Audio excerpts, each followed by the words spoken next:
आज हम हमारा टॉपिक आज का है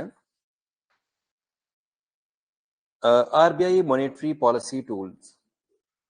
this is the topic. RBI monetary policy tool.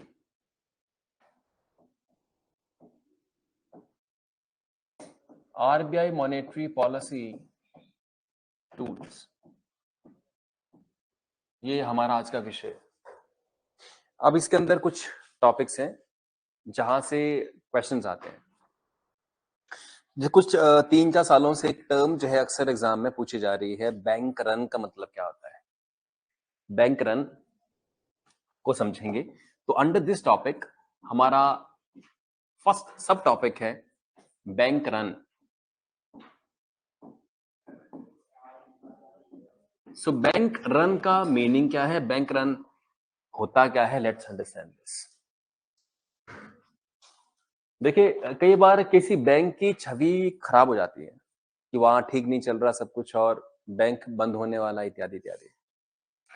अगर आपको सपोज करिए कि जैसे आप लोगों का बैंक अकाउंट मान लो है आईसीआईसीआई बैंक है, बैंक में, ठीक है, और कुछ अफवाह उड़ती है कि ये बैंक बंद होने वाला है, तो द वेरी नेक्स्ट डे आप क्या करेंगे?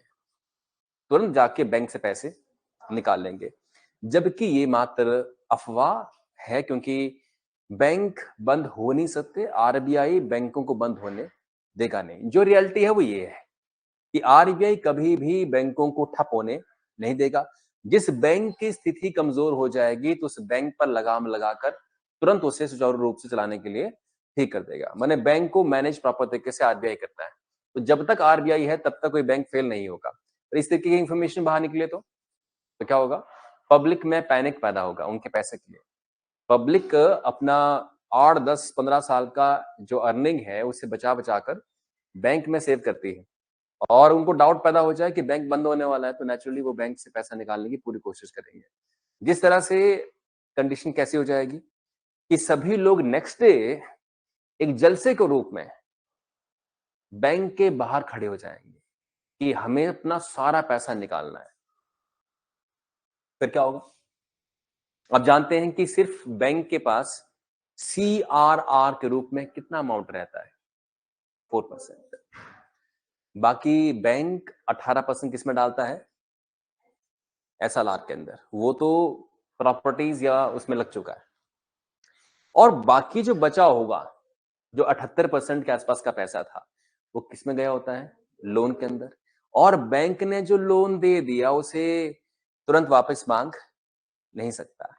मान लो मैंने कार लोन पे ली है और मुझे मुझे चुकाना है लोन 3 साल के अंदर, तो बैंक मुझे अब ये नहीं कह सकता है कि हमें पैसे की जरूरत है, कृपया 1 महीने के अंदर पैसा वापस लौटाइए। नहीं कह सकता बैंक, एग्रीमेंट होते हैं। तो जब बैंक हमसे पैसा वापस ले ही नहीं सकता है, तो जो लेने वाले आगे पैसा कि हमारा पैसा जो जमा था वापस करो, उनको पैसा वापस कहां से करेगा बैंक? डोंट यू थिंक कि बैंक के ऊपर एक ऐसी त्रासदी आ गई कि बैंक उसे हैंडल नहीं कर पाएगा? और पब्लिक शायद इस स्थिति में कि पैसा ये नहीं दे रहे हैं तो बैंक को आग लगा दें, लोगों को मार पीट दें, बैंक मैनेजर की हत्या तक कर सकते हैं अग्रेशन के अंदर। पब्लिक आके जो भीड़ होती है ना, भीड़ गुस्से में आकर किसी व्यक्ति पर हमला करके उसकी जान भी ले सकती है। तो रिpercussions ऐसे ऐसे हो सकते हैं। तो बैंक रन की कंडीशन क्या अक्सर होती है? अक्सर नहीं होती। पर कुछ टाइम पहले ये ऐसी condition Punjab and Maharashtra bank, जो पूना के अंदर है, महाराष्ट्र में काफी बैंक ऐसे ऐसे हैं जो पंजाब एंड महाराष्ट्र बैंक की ब्रांचेस है, तो उसमें एक अफवाह फैली कि बैंक ये बंद होने वाला है, ये बैंक खत्म होने वाला है, क्योंकि इसने काफी करोड़ों रुपए का पैसा लोन में दिया था बिजनेसमैन को और वो पैसा वापस लौटा नहीं रहे हैं, और अब बैंक बंद होने वाला है। ये बात 10% सच थी कि काफी पैसा लिया था बिजनेसमैन ने। जैसे नीरव मोदी, आप नाम सुना? नीरव मोदी नाम का एक पर्सन जो है पैसा लेकर वहां से फरार हो गया। फरार मतलब कि पैसा लिया, लोन के लिए लोन लिया और वापस नहीं कर रहा है, क्योंकि कह रहा है कि मेरी कंपनी ठप हो गई, मेरे पास पैसा नहीं है। तो इस कंडीशन में बैंक के बारे में एक नेगेटिव न्यूज चली व्हाट्सएप में, फेसबुक पर, कि इस बैंक के ऊपर कर्जा है और ये बैंक अब सर्वाइव नहीं करेगा। तो कई बार व्हाट्सएप के अंदर रूमर चलते हैं यहाँ से वहां घूमते घूमते घूमते, और पब्लिक डर गई कि तुरंत अपना पैसा वहां से निकालो, तो सभी लोग पहुंच गए वहां पैसा निकालने के लिए। अब बैंक क्या करे? तो नेचुरली बैंक ने कहा कि हम आपको पैसा दे नहीं सकते हैं। इस बात पर पब्लिक और भड़क गई कि तुम हमें हमारा पैसा दे सकते, तुम्हारी ऐसी तैसी। पथराव हुआ, बाहर से पथराव हुआ, अंदर कोई लेडी है, कोई दूसरे कर्मचारी हैं, क्लास 4 कर्मचारी हैं, मैनेजर के सर पे पत्थर लग गया, राइट, और कह रहे हैं कि आग लगा देंगे बैंक को अगर आपने पैसा हमारा नहीं लौटाया। तो उनको नहीं पता कि बैंकिंग सिस्टम के अंदर इतना पैसा बैंक में एट ए टाइम नहीं होगा, सारे खाता धारक पहुंच जाएंगे, पैसा नहीं होगा। तो उसने कहा कि एकदम पैसा आपको नहीं दे सकते हैं, कृपया आप लोग जो है वो 10 दिन के अंदर आए और 10 दिन के अंदर हम कोई इसका निवारण करेंगे, आप क्यों अपना सारा पैसा वापस मांग रहे हैं। तो उन्होंने कहा भी पैसा चाहिए बस। उनको लगा 10 दिन में बैंक चाहे ताला लग के कहीं भाग ना जाए यहाँ से, पब्लिक इनोसेंट होती है। तो उसके बाद क्या हुआ, पुलिस को ऑर्डर मिला कि पब्लिक को यहां से हटाओ, लाठीचार्ज हुआ पब्लिक के ऊपर। पब्लिक कह रही हमारी गलती क्या है, पब्लिक कह रही हमारी गलती क्या है, हम अपना पैसा लेने आए, पैसा क्यों नहीं दे रहे हैं। इमोशन रो रहे हैं बेचारे, पर उनको भी इकोनॉमिक्स नहीं आती ना, राइट, इमोशनल है वो। और मंत्री आ गए, सारे एमएलए विधायक सारे पहुंच गए वहां पर कि हम आपके साथ हैं, चिंता ना करो, आपका निवारण किया जाएगा, क्योंकि उनको भी इकोनॉमिक्स नहीं आती है शायद, राइट। उनको भी पता होना चाहिए था कि ये ऐसे रूल्स ही नहीं कि तुरंत पैसा सबको दे सके वापस। तो उसके बाद क्या हुआ कि आरबीआई ने ऑर्डर पास किया कि जिसका भी पैसा वहां जमा है 50,000 से ऊपर नहीं निकाल पाएंगे। अब नेचुरली लोग तंग हो गए, परेशान हो गए, पैनिकिंग में है कि पता नहीं अभी ऑर्डर आ गया तो 50,000 निकाल पाएंगे, हमारा 50 लाख था, अब बाकी 49.5 लाख का क्या होगा, वो डर गए फिर। तो पैनिकिंग फैली।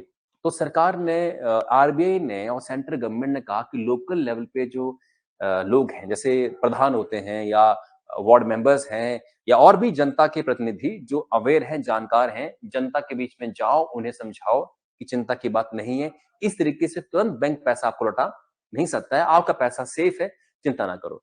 समझाया और इसके बाद जाके पब्लिक शांत हुई है। तो 9 पॉइंट क्या है कि बैंक रन क्या हुआ, जब जनता बैंक के बाहर खड़ी हो जाए, सारे खाता धारक, और बोले हमारा पैसा वापस लौटाओ, और बैंक पैसा वापस करने की सूरत में ना हो, that is called bank run. इस कंडीशन में बैंक, वैसे ना मछली कहाँ रह सकती है, पानी के अंदर। अगर पानी निकाल लिया फिर मछली सर्वाइव नहीं कर सकती ना। और खाता धारक अपना पैसा सारा निकाल लेंगे बैंक से, बैंक सर्वाइव नहीं करेगा। बैंक क्या करेगा फिर? बैंक को हम पैसा देते हैं, बैंक लोन में देता है तो बैंक सर्वाइव करता है। और आप इनपुट खींच लेंगे सारी तो बैंक तो ठप हो गया। इतना बड़ा बैंक, इतनी उसकी ब्रांचेस, इतने जॉब, कर्मचारी, सारे इंप्लॉइज सबके हो जाएंगे एकदम से। अगर पानी आप एकदम से रोकोगे ना या पानी सोख लोगे तो मछली तो मरेंगी, साथ में एक्वाटिक और एनिमल्स भी साथ में मरेंगे। बैंक के साथ कई लोगों का रोजगार जुड़ा होता है, कई लोगों का रोजगार जुड़ा होता है बैंक के साथ। आसपास में दुकानें, मार्केट बनी होती है बिकॉज ऑफ बैंक। रोज रोज लोग आते हैं बैंक में जमा करने, चाय पीते होंगे, खाना खाते होंगे, ये सारा कारोबार ठप हो जाता है। एंड दैट इज व्हाई थोड़ा लिखते हैं इसके अंदर कि यह कंडीशन कैसी है, तो लिखिएगा। समटाइम्स, कभी कभार कुछ अफवाहें फैलती हैं, sometimes some rumour spread about banks. कभी कभार कुछ अफवाहें फैलती हैं कि बैंक बंद होने वाला है, that bank is going to be closed, कि बैंक ठप होने वाला है, बैंक बंद होने वाला है, राइट। अपॉन नोइंग दैट, इसे जानकर जनता घबरा जाती है। Bye knowing this, public go into panic. Panic means घबरा जाना, डर जाना। पब्लिक गो इनटू पैनिक, डर जाएगी public. And all the account holder of the bank, और बैंक के सारे खाता धारक, and all the account holder of the bank, bank के सारे खाता धारक अगले ही दिन, all the account holder of banks will go to the bank next day. Bank के सारे खाता धारक अगले दिन बैंक पहुंच जाएंगे और अपना सारा पैसा निकालने की मांग रखेंगे and they will demand of withdrawing all their money, और वो सारे पैसे को निकालने की मांग रखेंगे। ये सारे खाता धारक सारे पैसे को निकालने की मांग रखेंगे, राइट। अब आप ये भली भांति जानते हैं कि अगर इस बैंक के बारे में रूमर चला है तो इसकी ब्रांच चंबा में है तो चंबा के अंदर लोग आ जाएंगे पैसा लेने, कांगड़ा में है तो कांगड़ा में लोग आ जाएंगे। रूमर तो हर कहीं फैल गया ना, तो विच मीन जहां भी इस बैंक की ब्रांचेस हैं सारी जगह पे पब्लिक पैसा वापस लेने पहुंच जाएगी और सारा पैसा वापस लेना चाहेंगे, और बैंक के पास 1 रुपए नहीं बचेगा इस सूरत में। और बचना कैसे, फिलहाल देने के लिए पैसा नहीं है उसके पास, क्योंकि कुछ रूल्स के तहत बैंक अपने पैसे को लोन में देता है, CRR में रखता है और SLR में रखता है, तो नेचुरली उसका पैसा क्या होता है, हमेशा लॉक्ड। जो आपका पैसा बैंक लेता है आपसे, हमसे, उस पैसे को लॉक करता है ताकि उस पैसे पे वो अर्निंग करे, और अर्निंग का एक हिस्सा वो हमें भी देता है। यदि हम 1 लाख रुपए जमा करवाते हैं और ब्याज लेते हैं 5% का, तो 1 साल के बाद 5000 हमारी अर्निंग है। ये हमें पैसा कमा के किसने दिया है, बैंक ने कमा के दिया है। तो बैंक तो कुछ करता होगा ना, तब कमाता है पैसे, तो हमारे पैसे को लॉक कर देता है लोन के अंदर। तो अगर लॉक हो चुका पैसा तो विच मीन्स कि आप सडनली पैसा मांगेंगे तो, हाँ मतलब 1 आध 2 मांगे कोई दिक्कत नहीं है, बस सारे मांगे तो फिर कहां से लाएंगे। 4% CRR में पैसा इतना होता है कि कुछ लोग आएंगे तो उनको देने का इंतजाम है, परंतु सारे ही आ जाएं कि सारा पैसा हमारा वापस निकालो, फिर बैंक कहां से पैसा लेके आएगा। इट मीन्स इम्पॉसिबल है सभी को उनका पैसा एकदम से वापस करना। अगर किया वापस तो क्या होगा, बैंक तो ठप हो ही जाएगा, प्लस बैंकिंग रूल्स के तहत लोन का पैसा वापस आप लोगे कैसे, ये भी बड़ी प्रॉब्लम है कि कैसे लोगे आप उनसे पैसा जिनको अपने लोन में पैसा दिया है, राइट। तो आप लिखिएगा, इन दिस सिचुएशन, इस स्थिति में bank, in this situation bank will not be able, इस स्थिति में बैंक के पास क्षमता नहीं होगी, in this situation bank will not be able to give money to all account holder. इस स्थिति में बैंक के पास क्षमता नहीं होगी सभी खाता धारक को पैसा लौटाने की। Bank will not be able to return all the money to all the customers, all the account holders. This condition is called bank run. इस स्थिति को बैंक रन कहा जाता है कि बैंक भाग रहा है, आप उसके पीछे हैं, राइट, काइंड ऑफ दैट। चोर भागता ना पैसा लेकर, परंतु बैंक चोर नहीं, पर बैंक भी भाग ही रहा है ना, आपसे पैसा नहीं दे रहा आपको। तो इस स्थिति में ऐसा होता है, सही कि नहीं है। रूमर में बहुत ताकत होती है। रूमर, ऐसा कहा जाता है कि रूमर ऐसा है, रूमर जानते हैं रूमर क्या होता है, हिंदी में क्या बोलते हैं रूमर को, अफवाह। अफवाह बहुत खतरनाक चीज होती है, बहुत खतरनाक होती है। अफवाह किसी व्यक्ति को बर्बाद कर सकती है, किसी कंपनी को बर्बाद कर सकती है। तो ऐसा कहते हैं कि काम करो पर साथ साथ में इमेज मेकिंग भी करनी चाहिए। आप पढ़ते हैं अच्छा तो दिखाना थोड़ा चाहिए कि हम पढ़ते हैं, राइट, क्योंकि कई बार अफवाहें भी किसी पर्सन के माइंडसेट को डैमेज कर सकती हैं। जैसे एक टाइम पर अफवाह चली थी कि कोई फलना साल था, वो साल मेन के लिए बहुत बुरा है।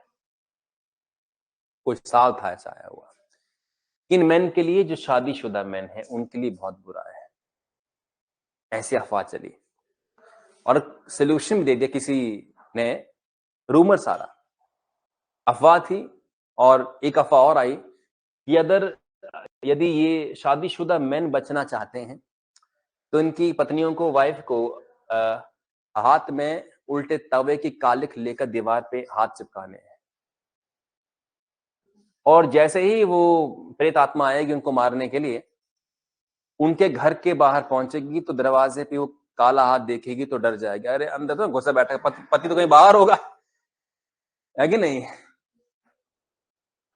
तो ये चीज वो सबने दीवारें काली कर दी, नए नए पेंट हुए थे, सब दीवार पे काले हाथ हैं, काले हाथ हैं, काले हाथ हैं, सब दीवारों पर। ये रूमर था, अफवाह थी, लोग मान गए और ऐसा ऐसा हो गया। एंड सब पैनिकिंग के अंदर हैं कि पता नहीं क्या हो जाएगा, पता नहीं क्या हो जाएगा। और रूमर है कि एक टाइम पर ऐसी एक और भविष्यवाणी आई थी और जिसमें जानवर सारे मर गए थे लोगों के, और हुआ था टाइम पर कोई वायरस आया होगा, राइट? और इसे भी वैसे कह रहे हैं और पैनिकिंग ही पैनिकिंग है। ट्रू कि नहीं है? तो रूमर्स बहुत खतरनाक होते हैं। हाँ, 2012 दिसंबर में कहते हैं कि जीवन समाप्त हो जाएगा। क्यों होगा? क्यों होगा? हाँ जी, पाप बढ़ गए हैं। हाँ, पाप जो है वो, बट अशोक ने लाख लोग मार दिए, अपने सारे भाई मार दिए, औरंगजेब से लेके ऑल दीज बिग चैंपियन रहे हैं, तब दुनिया खत्म नहीं हुई। अब डेमोक्रेसी है, लोकतंत्र, अब दुनिया खत्म हो गई। बहरहाल किसी शायर ने कहा है ना कि अफवाह थी कि मेरी तबीयत खराब है, लोगों ने पूछ पूछ के बीमार कर दिया। तो समटाइम्स जब अफवाह फैलती है तो सीरियसली या कंपनी है या बैंक है, इनकी हेल्थ खराब हो जाती है, क्योंकि पब्लिक जो है अफवाह को मानते हुए चल पड़ती है और बैंक को परेशान कर देती है, एंड बैंक से सारा पैसा निकालना चाहती है। वैसा कि नहीं है? सबसे ज्यादा सच्चाई किसमें होती है? सॉरी, सबसे ज्यादा पावर किसमें होती है? अफवाह में। ट्रूथ कभी भी पावरफुल नहीं रही मेरे अकॉर्डिंग। पॉलिटिशियन भी अफवाह फैलाते हैं ना, राहुल गांधी अनपढ़ है, ये अफवाहें तो है, उधर गया था, थाईलैंड गया था, उधर गया था, झूठी मुंडी किसी और, पैंट किसी और की मुंडी राहुल गांधी के लगा। वेल, तो कई बार ऐसी अफवाहें फैलती है, लोग मान लेते हैं क्योंकि अफवाहें जल्दी फैलती हैं, सच्चाई जल्दी नहीं फैलती, अफवाहें बहुत जल्दी फैल जाती हैं।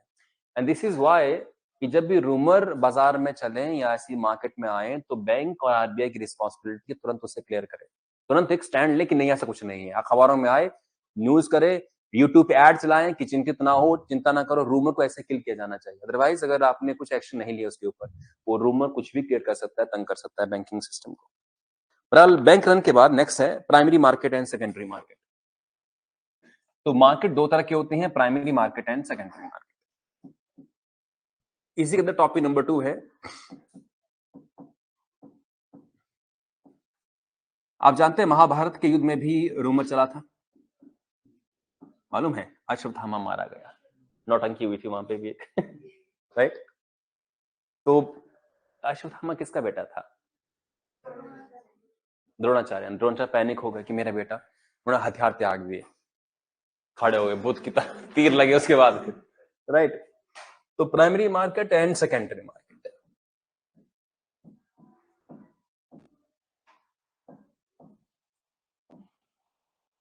Primary market and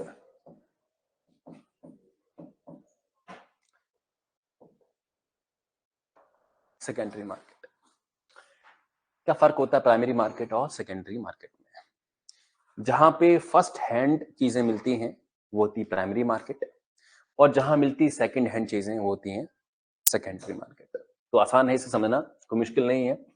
primary market means first hand goods, जहां पे आपको बिल्कुल नया सामान मिलता है। फर्स्ट हैंड गुड्स, बिल्कुल नया सामान, पहली बार आप उसे इस्तेमाल करेंगे, you will be the first owner of that, उसे बोलते हैं प्राइमरी मार्केट। और सेकेंडरी मार्केट में सेकंड हैंड गुड्स या प्रोडक्ट्स, मैंने जो किसी ने पहले इस्तेमाल किए हैं और उसके बाद फिर अब आप उसे लेने जा रहे हैं, जैसे second hand cars, right?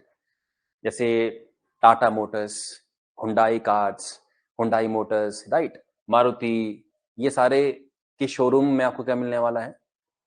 First hand, है ना, है कि नहीं? पर शर्मा कार बाजार या बर्मा, ये जो लगे होते हैं, राइट, ये सारे क्या सेकंड हैंड कार डीलर होते हैं। तो ये कहीं से लाते हैं सेकंड हैंड कार को और वहां अपने रखते हैं स्टोर के अंदर, अपने गैरेज में, और फिर बेचते हैं। तो primary market and secondary market इस तरह के हैं। अब primary market and secondary market को आप सिर्फ ऐसे में देखिए कि आप सिर्फ चीजें खरीद रहे हैं।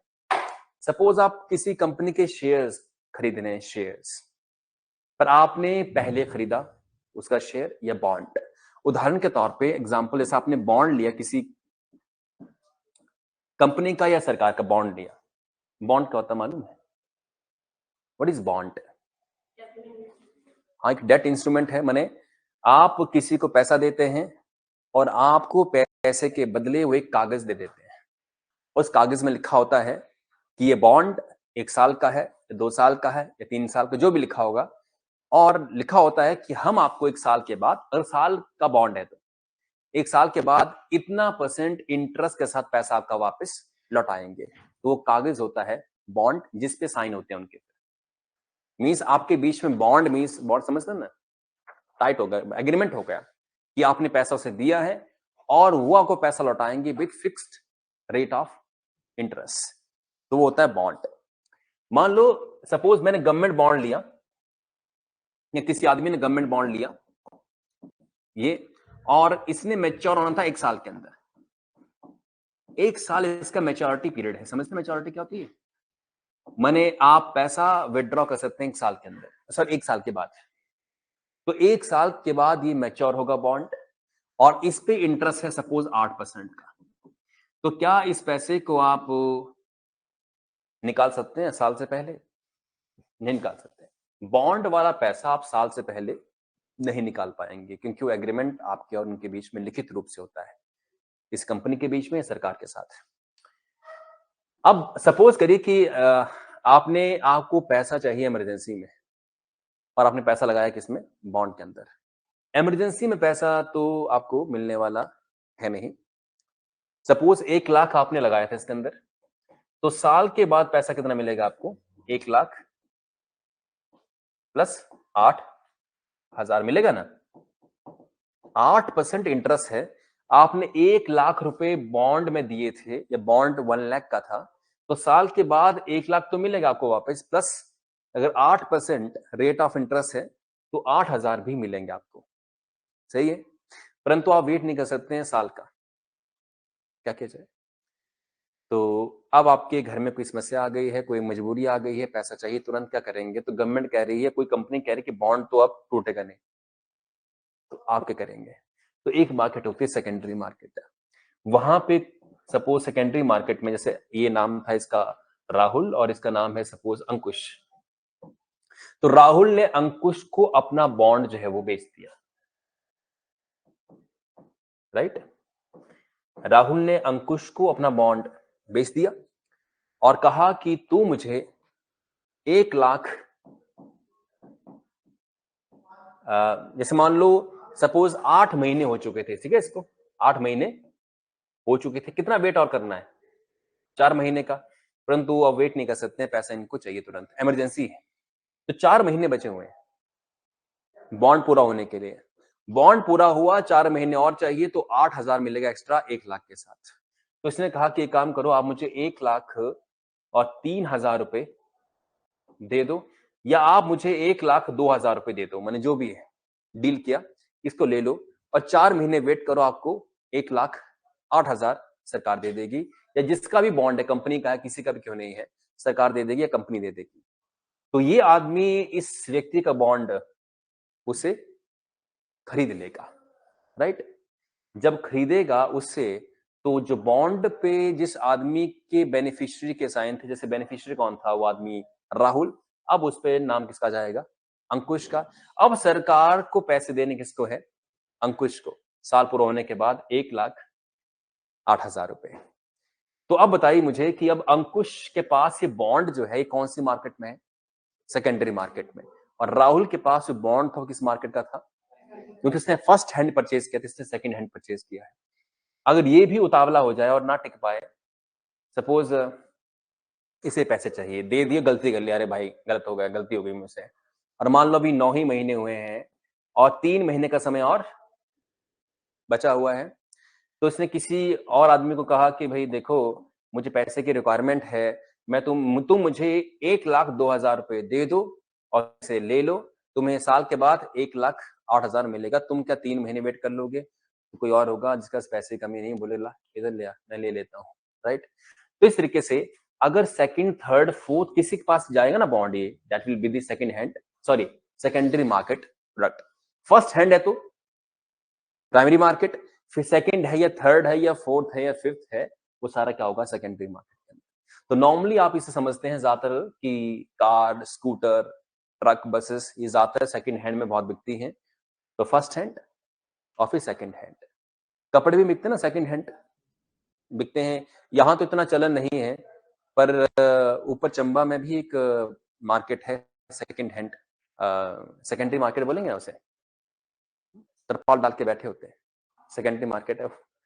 तो वहाँ पे यूज्ड किए गए कपड़ों को थोड़ा-सा पॉलिश-वॉलिश करके थोड़ा चमका कर जो है वो बेच रहे होते हैं।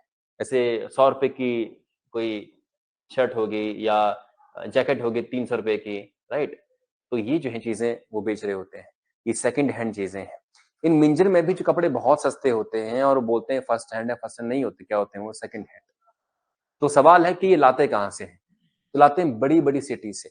तो बड़े-बड़े शहरों के अंदर लोग कपड़े घिसते नहीं हैं, लोग फैशन करते हैं। तो जो कपड़े आज पहन लिए, 2 बार पहन लिए, 3 बार पहन लिए, उसे फिर दोबारा नहीं पहनते हैं, उसे वो दे देते हैं कि इसे कोई ले ले, खरीद ले, तो इस तरह से। तो सिट बड़ी-बड़ी सिटीज़ के अंदर जैसे दिल्ली है, चंडीगढ़ है या मुंबई है, ऐसी सिटीज़ के अंदर लोग अपने जो कपड़े हैं वो फैशन के अकॉर्डिंग चेंज करते हैं। इस तरह से। क्या लगता है कि जो ये कपड़े पहनते होंगे जैसे एक्ट्रेसेस हैं, एक्टर हैं, क्या ये लगातार पहनते होंगे किसी कपड़े को? राइट? नहीं पहनते हैं। ये इनके लिए फैशन है, ये किसी कपड़े को 2-3 बार से ज़्यादा नहीं पहनते हैं। बात है कि नहीं है? तो फिर मार्केट में आती जाती हैं चीज़ें सेकंड हैंड के रूप में। सेकंड हैंड कार भी कौन करते होंगे? यही लोग। बड़े-बड़े शहरों के अंदर लोग कार लेते हैं 4 साल के लिए, 3 साल के लिए। 3-4 साल कार यूज़ करते हैं, उनका मन भर जाता है उससे, उसे फिर वो बेचकर नई कार ले लेते हैं। नया मॉडल आता है, नई फीचर आती हैं। सिमिलरली फ़ोन, जैसे मान लो आईफ़ोन 13 ले लिया, 2 साल हो चुके हैं यूज़ करते, क्या करना, साल हो गया, मज़ा नहीं आ रहा, नया लेते हैं, उसे बेच दिया। एक मीडियम क्लास आदमी फ़ोन के टूटने का वेट करता है, खराब हो जाएगा तो लूँगा नया।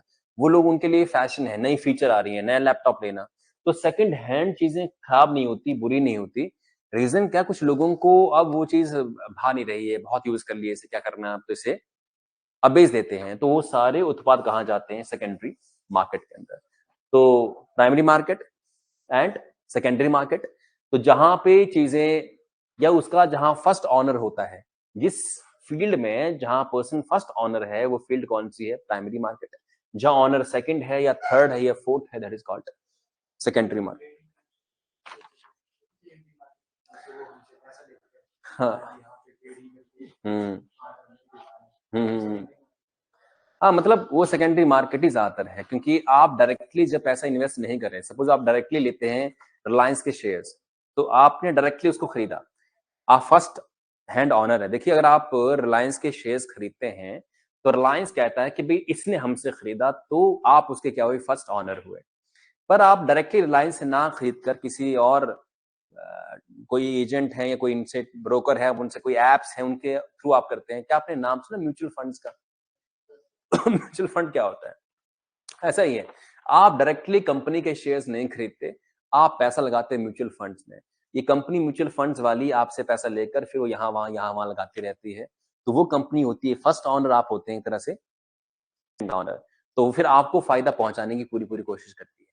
पर जब आपको फ़ायदा पहुँचता है तो कमीशन काटती है फिर उससे। आप और हम लोग, अगर हमें जानकारी नहीं है शेयर मार्केट के, तो हम किसी कंपनी का शेयर्स लेंगे, कब उसे विथड्रॉ करना है, कब उसको निकालना है पैसे को, ये चैलेंजिंग टास्क है कि नहीं है? क्योंकि आप यहाँ होंगे, वहाँ मार्केट गिर जाएगी और आपकी तबीयत भी शाम को खराब हो जाएगी। बात है कि नहीं है? तो ये काम जिसका है उसे भाए। तो जो लोग, मैंने एक दिन कहा भी था, मेरे एक आनस परवेज़ नाम के एक सीनियर थे और दिल्ली में उनका रहते हैं और उनके पापा हैं, इस यही काम करते हैं, प्रॉपर्टी डीलर और शेयर मार्केट। वो काम पे जाते नहीं हैं, सफ़ेद कुर्ता पहनते हैं, रोज़ घर में ही होते हैं। पराठे खाते हैं सुबह 11 बजे उठकर, राइट? और ये सारा चिल, काम पे जाते नहीं हैं और लोग चिढ़ते हैं पड़ोसी कि यार ये क्या बंदा घर में बैठे पैसे कमाता है ये। तो उसके पास क्या है? दिमाग है।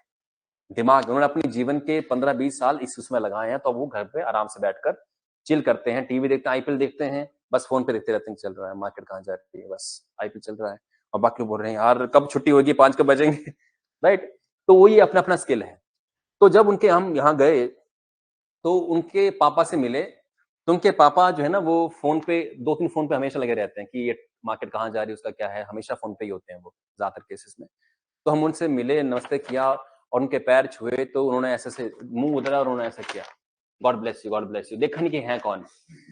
फिर हम शाम को जैसे हम बैठे हुए थे और वो अंदर कमरे से आए, उन्होंने पहचाना ही नहीं कि आप तो कहा अनस भाई उनके साथ आए, ओ आप मिले थे, हाँ हाँ हाँ आप हैं। इट मीन्स वो लोगों को देखते तक नहीं कि लोग कौन आ गए उनके घर में, राइट। तो ये इस तरह के लोग जो होते हैं जो बैठे बैठे काम करते हैं, तो ये सारी एनालिसिस करते रहते हैं कि मार्केट कहाँ जा रही है। पर हम लोग जिनका काम कुछ और है और हमें नहीं पता कि कोई कंपनी के शेयर्स कहाँ ऊपर नीचे हो रहे हैं, हमें जानकारी नहीं है, तो हम पैसा लगाते हैं ऊपर वाले के नाम पे कि अगर लगा तो लग गया, नहीं लगा तो नहीं लगा। मतलब हमारा पैसे का नुकसान और प्रॉफिट ऊपर वाला डिसाइड कर रहा है, किस्मत डिसाइड कर रही है, हमारी कोई नॉलेज उसमें नहीं है। एंड दैट इज वाई तभी ऐड आती है ना कि म्यूचुअल फंड सही है, आती ना ऐड, म्यूचुअल फंड सही है, रिस्क तो है कहता है, और फिर जल्दबाजी में बोलता है कि म्यूचुअल फंड मार्केट ऐसे बोल और क्या बोल गया तो लिखता सही है, लिखता क्या है वो सही है, और इस तरीके से लोगों को लगे कि नहीं नहीं म्यूचुअल फंड इज बेस्ट, पर वो लिखता साथ में ये भी है कि इसमें क्या है, रिस्क है, निवेश जोखिमों के अधीन है। जल्दबाजी में बोलता है तो ऐसे ऐसे करके बोलेगा, फटाफट से बोलेगा ताकि कुछ लोगों को समझ ना आए कि क्या है, बस म्यूचुअल फंड सही है ये याद रहे, है कि नहीं है। जो बात टिकानी थी स्लो बोला, म्यूचुअल फंड सही है ना, ऐसे बोल दिया, फिर बाद में एक तोती आवाज वाला बंदा आता है और फिर वो बोल जाता है। एक बार तो मैंने देखा कि किसी ने ना अपने ढाबे के बाहर ऐसा लिखा हुआ था, रेस्टोरेंट के बाहर फ्री पिज्जा, राइट। अब कोई ऐसा लिख दे तो पिज्जा की तो बैन बच जाएगी ना, फ्री पिज्जा लिखेगा कोई तो फ्री पिज्जा, दूर से फ्री पिज्जा, नजदीक गए तो फ्री ऐसे लिखा था मकोड़े की तरफ, free wifi great pizza, right. ये लिखा था कीड़े मकोड़े की साइज में और ये बड़ा बड़ा चमक रहा था फ्री पिज्जा।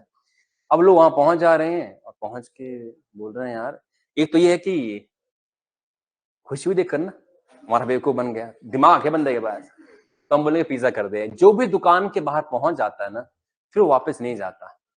ये रूल है कि जब भी कोई रेस्टोरेंट के बाहर पहुंच जाए, कोई चीज देख करके पिज्जा, जैसे आपने कहा फ्री पिज्जा है, तो सोचिए आपने पिज्जा अच्छा सा होगा, खाएंगे, ये करेंगे ऑर्डर, अब दिमाग में कीड़ा आ गया हुआ है, अब आप हट नहीं सकते वहां से जाकर, वो थॉट आ गई है खाने की। तो वहां पहुंचते अगर फ्री वाईफाई और ग्रेट पिज्जा है तो आप लेंगे उसको। तो दूर से खाली ये नजर नहीं आता, ब्लर होता है ये, और यही दिखता है दूर से, और ये नजदीक जाकर मालूम चलता है। तो इस तरह से म्यूचुअल फंड के बारे में भी कहा जाता है ना कि सही है, पर फिर नीचे एक और आती है कि जल्दबाजी में कोई आदमी बोलता है ताकि सुनाई जो है वो नहीं दे, ढंग से ना सुनाई दे और लोग इसे नोटिस ना करें। तो बहरहाल primary market and secondary market आप समझे क्या होती है। तो प्राइमरी मार्केट में जो ऑनर होता है वो फर्स्ट ऑनर होता है, और सेकेंडरी मार्केट में ऑनर, सेकेंड, थर्ड, फोर्थ। आप इसे अपने तरीके से लिख लो, क्योंकि अब मैं क्या अंदर मैंने कुछ एग्जांपल दिए थे आपको, पर नीचे थोड़ा सा लिख लीजिए एक लाइन में, इन प्राइमरी मार्केट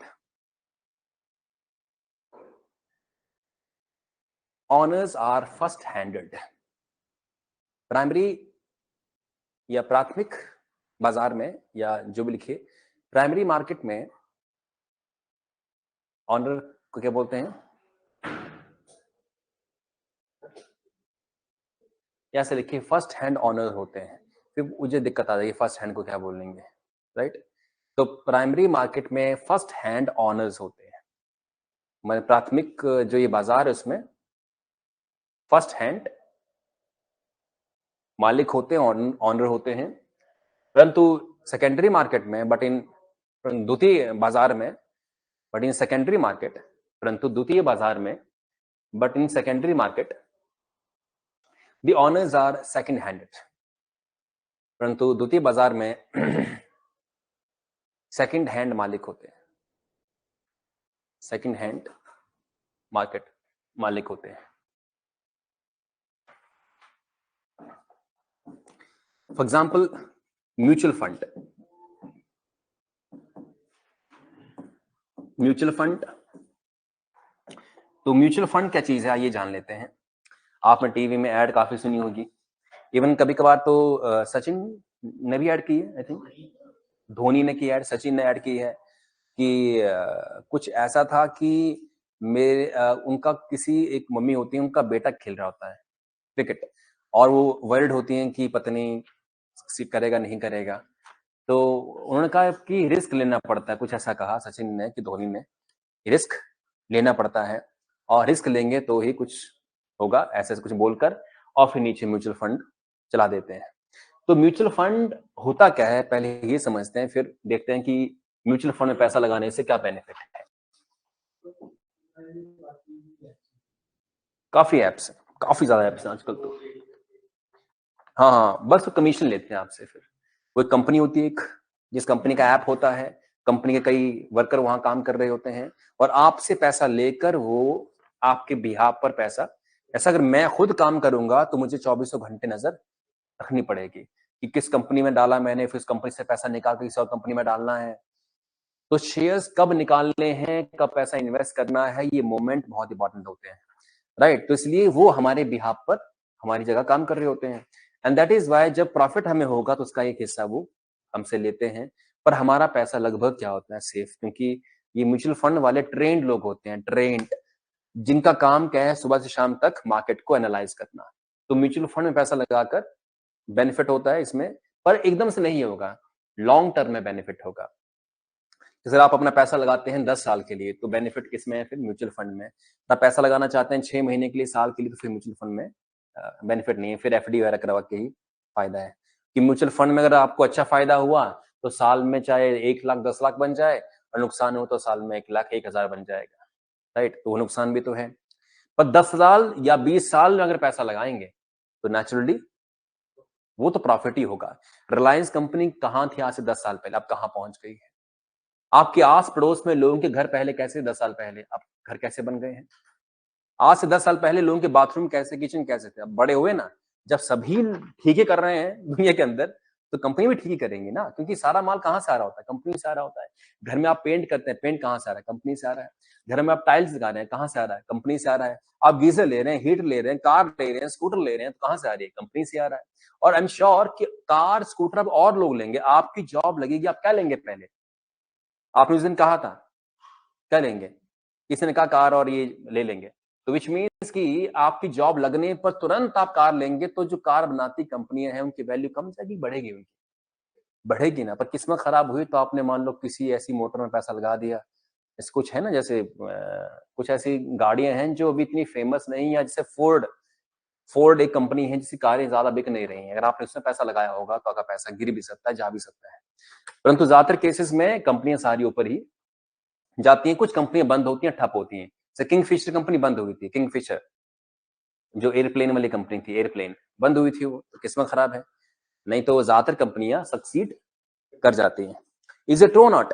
अरे चंबा बाजार में जितनी भी शॉप्स थी 10 साल पहले, अब वो शॉप ने बढ़िया काम किया कि नहीं किया है, उनकी कमाई और बढ़ी कि नहीं बढ़ी है, कस्टमर्स और बढ़े कि नहीं बढ़े हैं, बढ़े हैं। तो जब सभी लोग बढ़िया कर रहे हैं तो नेचुरली सब कंपनी भी ठीक ही करेंगी, परंतु एकदम से नहीं होता। अगर आप कोई धंधा स्टार्ट करें, बिजनेस स्टार्ट करें, हाँ जो बोले 1 साल के अंदर हमें फायदा हो जाएगा, नहीं होएगा, नुकसान भी हो सकता है। ये तो रूल है ना बिजनेस का। तो अगर आपका पैसा कंपनी में फंसा है, कंपनी के शेयर्स आपने ले रखे हैं, तो कंपनी स्टार्टिंग स्टार्टिंग में तो लॉस खा सकती है ना, तो लॉन्ग टर्म में हमेशा क्या रहेगी, प्रॉफिट के अंदर रहेगी। तो ये बात तो लगभग तय है। म्यूचुअल फंड क्या होते हैं, म्यूचुअल फंड देखिए एक तरीका होता है, जैसे मान लो ये है महेश, ये महेश है और इन्होंने डायरेक्टली सपोज रिलायंस कंपनी का शेयर खरीद लिया, तो महेश क्या हुए, फर्स्ट हैंड ऑनर।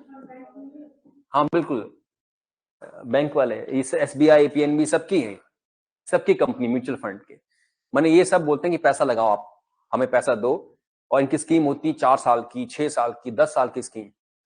एक मेरा बहुत पुराना दोस्त आ गया उस समय पहले, बहुत पुराना, मतलब पहचाना नहीं जा रहा था, राइट इतना पुराना था, और आ गया और उसने पहचान निकाल डाली।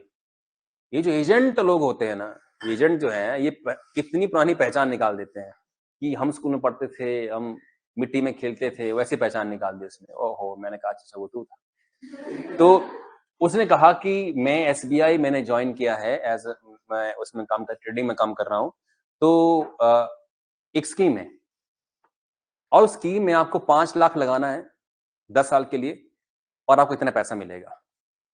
तो मैंने कहा यार 10 साल, 10 साल, 10 साल नहीं, राइट। तो उसने कि एक स्कीम है 5 साल वाली भी। मेरा इंटरेस्ट ही नहीं था कि मैं इन चीज़ों में पैसा लगाऊँ। तो उसने कहा, सब उसने बोल दिया, कन्विंस करने की कोशिश करी उसने कि जो है मैं कहा तू मेरे को 5 लाख दे, मैं तेरे को 10 लाख बनाता हूँ 2 साल के अंदर। तू मेरे को 10 साल में बना के देगा, मैं 2 साल के अंदर कर देता हूँ। क्योंकि अगर पैसा को मल्टीप्लाई करने का आपके पास आसान तरीका है, तो आप बैंक में क्यों पैसा डालेंगे अननेसेसरी? ज़्यादातर जो लोग बिज़नेस में इन्वॉल्व होते हैं, वो पैसे को इन्वेस्ट करते हैं खुद, ना कि वो किसी को देते हैं। ये तो जॉब वाले लोग करेंगे ना, जिसकी जॉब है, नौकरियाँ हैं, जो खुद नहीं कर सकता ऐसा काम। तो उसने कहा कि चलो आपका कहना ठीक है कि आप ज़्यादा, अगर आपको 10 लाख आप उसे जल्दी बना सकते इसमें, रादर देन कि बैंकिंग के ज़रिए, तो ठीक है, पर कई बार निवेश ना दोस्त में भी करना चाहिए। जैसे दोस्त भाईचारे में निवेश करना चाहिए, ये नहीं कि आप कहें कि मैं कर लूँगा, नहीं, ऐसा भी है। तो उसने कहा यार उसने कहा कि देखो, फाइनली उसने क्या बोला मुझे कि मेरी सैलरी समय पे है 31,000, बस एक स्कीम बची और करने को। अंततः वो अपनी औकात पे आ गया कि एक स्कीम और बचे, कोई आप एक स्कीम ले लेते हैं तो मेरी सैलरी डायरेक्टली 67 हो जाएगी। देखिए, धर्म संकट। दोस्त है पुराना और सैलरी उसकी 31 से 67 हो जानी है, उसका जीवन हरा भरा हो जाना है। तो अब मेरे ऊपर बात आ गई कि आप लेते हैं तो ऐसा हो जाएगा, और 2 दिन का मेरे पास है वो समय बचा है, राइट? और आप मेरे को दिखे हैं और बाकी मैं यहाँ वहाँ घूम आया हूँ, आप। तो मैं बोलूँ अब करूँ क्या? मैं फँस गया कि वो बिल्कुल मुँह ऐसा बना लिया उसने कि बस आप ही हैं, आप। मैं तो चाह रहा कि भी किसी भी हाल में दे पैसे बस, और मैं निकलूँ यहाँ से करवा कर, किसी भी हाल में दे मुझे। तो मैंने कहा, अब मैं भी इकोनॉमिक्स जानता हूँ, तो मैंने कहा कि तू ले मेरे से पैसे, पर 31 से तेरी जो 67 होगी ना, 10 तू हर महीने मेरे को देगा वहां से, एक्स्ट्रा से।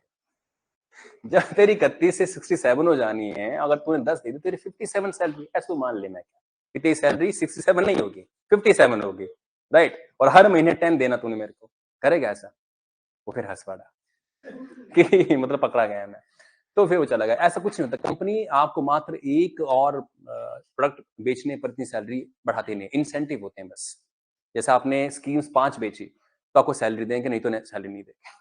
और 6 बेची, 7 बेची तो इंसेंटिव बढ़ते जाते हैं, 2000 इंसेंटिव, 3000 इंसेंटिव, इंसेंटिव्स होते हैं। ये नहीं सैलरी जंप कर देंगे, सीधे डबल कर देंगे। ऑलमोस्ट 31 का 67 डबल है कि नहीं? ऑलमोस्ट, हाँ, ज्यादा है। तो ऐसा नहीं होता है, बच्चों की उसको लगा कि नहीं जो है वो ऐसा हो जाएगा। प्रॉब्लम क्या है कि हम डायरेक्टली, आपने कहा कि बैंक वगैरह ये कर रहे हैं आजकल, ऐसा हर बैंक का अपना एक म्यूचुअल फंड है। बैंक भी आपसे पैसा लेकर कंपनियों में निवेश कर रहा है। बैंक के पास टीम है प्रॉपर, जो जानती है बैंकिंग सिस्टम को और इकोनॉमिक्स को। तो उन्होंने, जैसे महेश ने रिलायंस के पास नहीं दिया पैसा, या रिलायंस का शेयर नहीं खरीदा, और महेश ने यही पैसा दिया किसको? एसबीआई को। ठीक है जी। अब एसबीआई खरीदेगा चाहे रिलायंस के शेयर, राइट, या खरीदे वो टाटा के शेयर, आपको चिंता नहीं है, आपने बस पैसा दे दिया। आगे पैसे का क्या हो रहा है आप नहीं जानते। टाटा को दे दिया, या मान लो एचडीएफसी बैंक में पैसा लगा दिया, या ऑयल इंडिया लिमिटेड में पैसा लगा दिया, कहीं पे भी कहीं पैसा लगा दिया उसने। तो एसबीआई को आपने दिया और इसने यहां कर दिया आगे निवेश। अब एसबीआई सिर्फ आपका 1 लाख रुपए देकर निवेश नहीं करेगा, कोई और भी महेश, राजेश और सुरेश होंगे जिनसे एसबीआई पैसा लेगा। और जैसे 1 लाख इसका, 1 लाख महेश का, राजेश का, सुरेश का 1 लाख, कितना हो गया जी? 3 लाख। तो 3 लाख जो पैसा है वो रिलायंस में ठोक देगा ये, या टाटा में लगा देगा, या कहीं और लगा देगा। तो ये फंड क्या हुए फिर? Mutual fund. क्योंकि एसबीआई ने बहुत सारे लोगों से पैसा लिया और फिर किसी कंपनी में लगा दिया है, राइट? बस है कि नहीं है? तो that is called mutual fund. इसे या तो ऐसे देखिए, या देखिए कि एसबीआई म्यूचुअल है कि नहीं दोनों में। रिलायंस और आप डायरेक्टली जुड़े नहीं हैं, आपको जोड़ बीच में कौन रहा है? एसबीआई बैंक, जो म्यूचुअल फंड कंपनी है उसकी एक। और म्यूचुअल फंड कंपनी कई और हैं जो ऐसा करती हैं। ये एक एजेंट की तरह है, ये एजेंट की तरह काम करते हैं, विच मीन्स कि आप डायरेक्टली पैसा उस कंपनी में नहीं जमा करते, आपके नाम पर शेयर खरीदते ये हैं। शेयर के ऑनर कौन होते हैं? वो कंपनी होती है। और जैसे ही कंपनी को फायदा पहुंचता है तो कुछ एक फायदा रखकर आपको पैसा सारा वापस कर देगी। बस है कि नहीं है? तो प्रॉफिट का एक हिस्सा आपको देती है। परंतु अब इसमें समस्या क्या है कि मान लो आपने 1 लाख दिया, महेश ने लाख दिया और महेश का पैसा साल में 10 लाख हो गया। मैं वही उसी वेरी गुड, एकदम सही कहा। महेश का पैसा 10 लाख बन गया, मान लो, ये बोलेंगे नहीं? छुपा लेंगे, जब्त कर लेंगे दिल में 10 लाख बन गया, राइट? इन्होंने क्या प्रॉमिस किया है कि 5 साल में तेरे को इतना दे देंगे। वो तो छोटा अमाउंट है।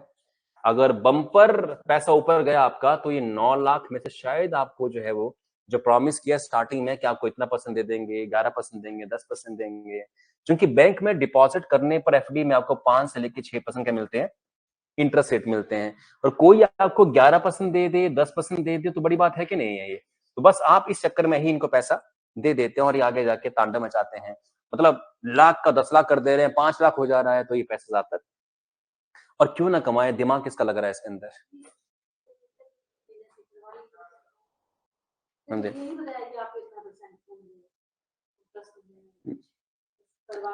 नहीं, स्कीम डिफरेंट डिफरेंट होती है ना। जैसे आप एजेंट के साथ बैठो तो डिफरेंट डिफरेंट स्कीम बोलते हैं कि स्कीम में आपको इतना पैसा, मैंने जैसे आपने अगर 5 लाख करवाया है तो ऐसे कहते हैं हर 2 साल के बाद आपको 1 लाख मिलता जाएगा, या हर साल आपको लाख मिलता जाएगा और एंड में आपको इतना पैसा मिलेगा। ये एक ऐसा भी पैटर्न होता है कि यार अपने 5 लाख जमा कर दिया, उनको दे दिया, तो वो आपको हर साल 1 लाख देंगे और उसके बाद कुछ 10 साल हो जाने पर आपको पूरा पैसा जो आपने 5 लाख दिया था वो आपको वापस भी कर देंगे। तो इसमें परसेंटेज में नहीं है इंटरेस्ट, पर आपको एक तरह से घुमा उसी खेल में रहे हैं कि आपने पैसा दे दिया तो हम आपको ऐसे से पैसा वापस लौटाएंगे। परंतु ये क्लियर नहीं होता ना आपको कि आपका जो पैसा निवेश हुआ कहाँ पर है, आपको पता ही नहीं है कहाँ गया पैसा आपका। वो तो पैसा लिया किसने है?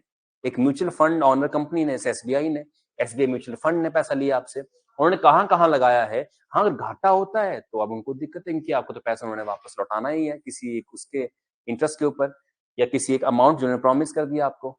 That is why mutual fund simply means कि कंपनी जिसमें पैसा निवेश हुआ और जिसने निवेश किया उनके बीच में मिडलमैन बन के, ब्रोकर बन के, एजेंट बन के खड़ी है। That is called mutual fund company. और इन्हीं को बोलते हैं म्यूचुअल फंड्स, जो सब लोगों ने मिलके किसी को दिया होता है। म्यूचुअल मतलब, अरे म्यूचुअल पार्टी क्या होती है? जैसे किसी ने कहा कि इकट्ठे पार्टी, मेरा बर्थडे तो है नहीं, ऐसे लोग बोलते हैं ना, आगे काम कर 3-4 लोग मिलके कुछ करते हैं, किटी पार्टी काइंड ऑफ, है कि नहीं है? तो उसमें कुछ 5-6 लोग मिलके बोलते हैं कि चलो कुछ खा के आते हैं। तो ये हुआ म्यूचुअली एक पार्टी ऑर्गेनाइज करना। तो इसमें एसबीआई को 8, 10, 50, 60 लोग पैसा दे रहे हैं, तो सबके फंड किसके पास है? एसबीआई के पास। और उन्हें उन पैसों को डिफरेंट डिफरेंट जगह पे पार्क कर दिया है, लगा दिया। तो म्यूचुअल ऑनर कौन हुआ इसके अंदर? ये कंपनी हुई।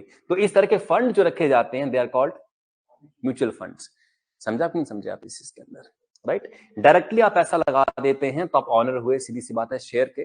पर आप शेयर नहीं खरीदते हैं, आप कंपनी में निवेश नहीं करते हैं, आप बस एक म्यूचुअल फंड कंपनी को पैसा दे देते हैं और वो कंपनी फिर आपके पैसे को आगे इन्वेस्ट करती है आपके नाम के बगैर। नाम अपना यूज करती है, बस आपको पैसा देने का उसने प्रॉमिस कर रखा होता है।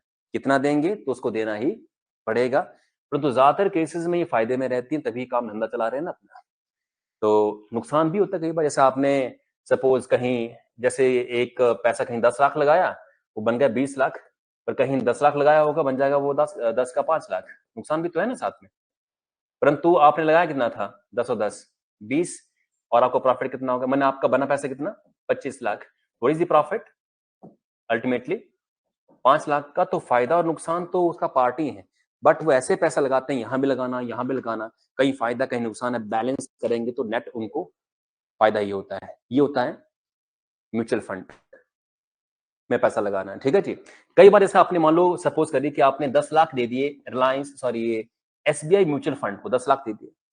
तो अब एसबीआई के पास ये पैसा गया, एसबीआई म्यूचुअल फंड के पास। तो अब ये आपका 1 लाख लगा देंगे रिलायंस में, राइट? 50,000 लगा देंगे किसी और कंपनी में, 1 लाख कहीं और लगा देंगे, ऐसे ऐसे ऐसे। तो आपके पैसे को उन्होंने डिफरेंट डिफरेंट डिफरेंट कंपनी में लगा दिया।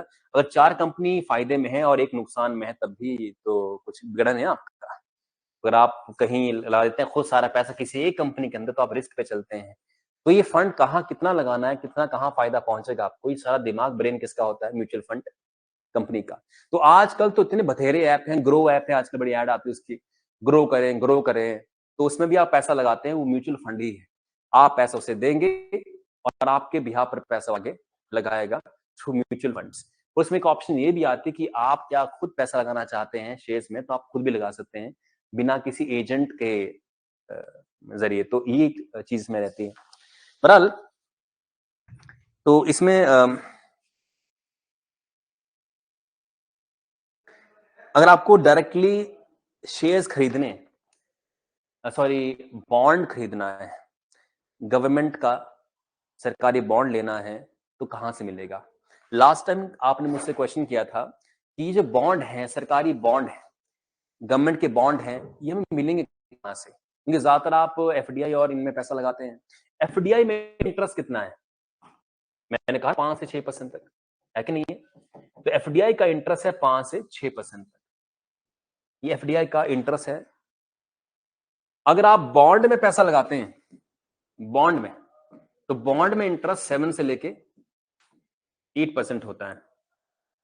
तो ज्यादा फायदा कहां है पैसा लगाने का? बॉन्ड के अंदर।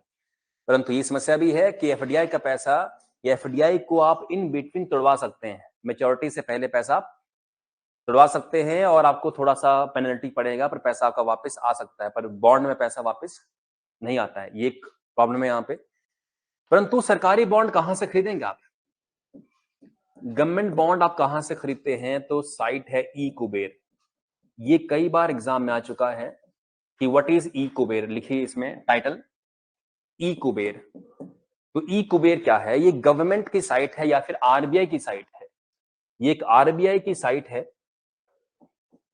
साइट समझते हैं ना, इंटरनेट पे जो प्लेटफॉर्म होता है, आरबीआई की साइट है, जिस साइट पे आप directly shares, sorry bond, government bond खरीद सकते हैं। तो this is the site at which we can purchase the government bonds. ये वह साइट है जिस पर जाकर हम सरकारी बॉन्ड खरीद सकते हैं, जिस पे जाकर हम सरकारी बॉन्ड खरीद सकते हैं, जिस पे जाकर हम सरकारी बॉन्ड खरीद सकते हैं। तो सवाल ये है कि सरकारी बॉन्ड को बेचता कौन है? आरबीआई। सरकार खुद नहीं करती, सरकार देती किसको? आरबीआई को। और आरबीआई की साइट है ई कुबेर, उस पे मिलता है। तो आपने इंटरनेट पर टाइप करना ई कुबेर और जाके आप गवर्नमेंट के बॉन्ड खरीद सकते हैं। पर ये नहीं कि हर टाइम अवेलेबल होंगे वो। गवर्नमेंट बॉन्ड तभी जारी करती है जब उसको पैसा चाहिए होता है। What is bond? बॉन्ड होता क्या है, अंडरस्टैंड कीजिएगा। जब सरकार को, गवर्नमेंट को पैसा चाहिए होता ना, तो बॉन्ड जारी करती है। क्योंकि बॉन्ड डेट है कि नहीं, अभी किसी ने कहा डेट इंस्ट्रूमेंट है कि नहीं है? तो बॉन्ड मान लो सरकार ने जारी किए 100 करोड़ के, सरकार ने 100 करोड़ के बॉन्ड जारी किए। इट मीन सरकार चाहती क्या है? 100 करोड़ से मिले, किसी प्रोजेक्ट में, हाईवे में, टनल में, कहीं उसने लगाना है पैसा, उसके पास नहीं है, बजट में पैसा कम था, तो बॉन्ड के जरिए वो पैसा उठा लेती है। 100 करोड़ ले लिए पब्लिक से, किसके जरिए? बॉन्ड के जरिए। और 1 साल बाद उसने प्रॉमिस कर रखा है बॉन्ड में कि मैं आपको क्या दूंगी, 8% इंटरेस्ट। तो आपको दिया जाएगा मिलाकर जो भी है 108 करोड़ वापस। तो ये नहीं कि हर टाइम सरकार बॉन्ड जारी करती है। सरकार बॉन्ड जारी करती है जब उसे पैसा चाहिए होता है, तो हर टाइम नहीं मिलता।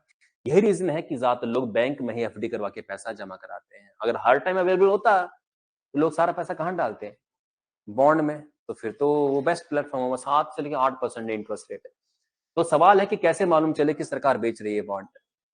तो ये आपको करना क्या है, ई कुबेर पे जाके इसमें एक आता है पोर्टल, जिसपे अपना नंबर डालने का ऑप्शन होता है। तो नंबर डालने पे आपको मैसेज आते रहते हैं कि सरकार के बॉन्ड कब इशू किए जाएंगे, कब आ रहे हैं, तो तब आप फिर ऐसा कर सकते हैं। हर टाइम आपको बॉन्ड उस साइट पर खरीदने को नहीं मिलेंगे। ठीक है जी, चलिए बाकी बातें हम कल डिस्कस करेंगे।